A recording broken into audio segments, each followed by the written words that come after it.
Explore more.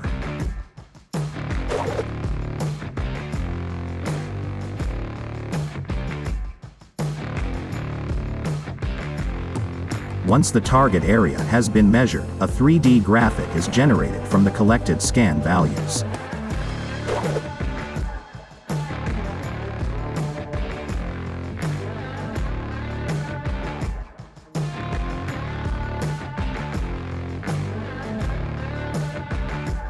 After adjusting the resolution and threshold, detected structures are visualized more clearly.